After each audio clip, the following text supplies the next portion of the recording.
Hello, driving home community. You're joining us here at the twilight of this beautiful day here in Tennessee. As you can hear the cicadas singing behind me. So today we want to talk a little bit about the twilight of the internal combustion engine. As you know, we're car nuts, so we're all about cars all the time, and up to now, internal combustion engines have been the key to any kind of excitement that's been on the road.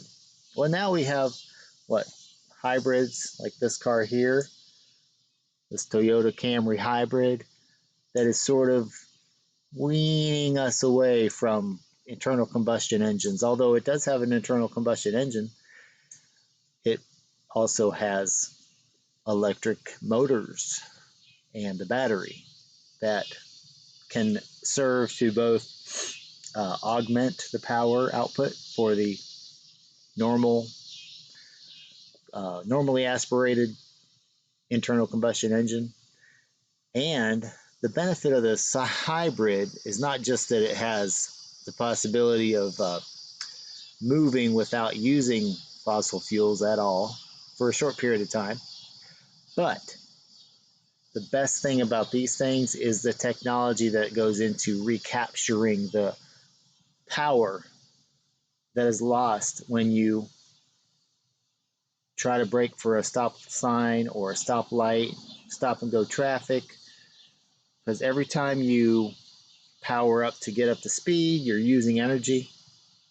And then when you put the brakes on in a regular car, all that energy just goes out the door.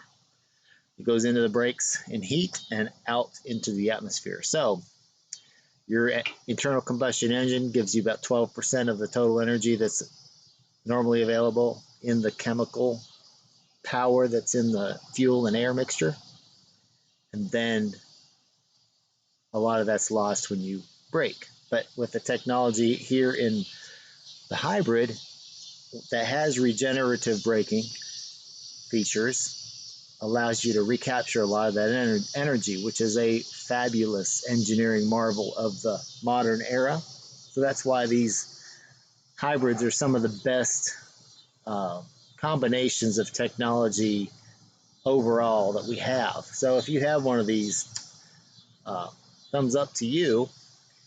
And a lot of people now, though, are trying to go to all electric vehicles, which do away completely with any kind of normal internal combustion engine that we are all so fond of here and also very familiar with. The one big caveat with going all electric is obviously that you have to plug in, and that is going to require you to plug in at home for an extended period of time overnight. So you can't be too far from home if that's the case, or you have to go to a charging station, which are becoming more common, but they're not common enough. They're definitely not as common as your neighborhood corner gas station. They're coming, but they're not here yet. And even if they were there, it still takes, I don't know how many minutes, hours probably, to get a full charge to be able to go another 300 miles, where your regular gasoline or diesel powered car takes about 5 minutes to get a full tank. It gives you another 300 or so miles on that tank. So that's going to require a lot more infrastructure.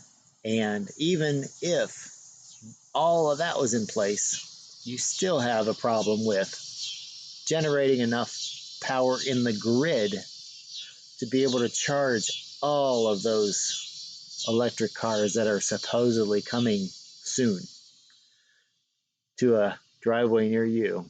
Actually, 2030, I think, is a date that I keep hearing out there in politician land, but there's going to be a lot more infrastructure needed to be able to do that. Look at our other videos to see what we think the key technology is that will be able to enable that. But Until then, enjoy your hybrids, enjoy your internal combustion engines, and enjoy your electric powered vehicles, whatever you have, because we're all about all cars all the time here on Driving It Home. Give us a thumbs up, share our content, and yes, subscribe. It's the only way to go. See you next time.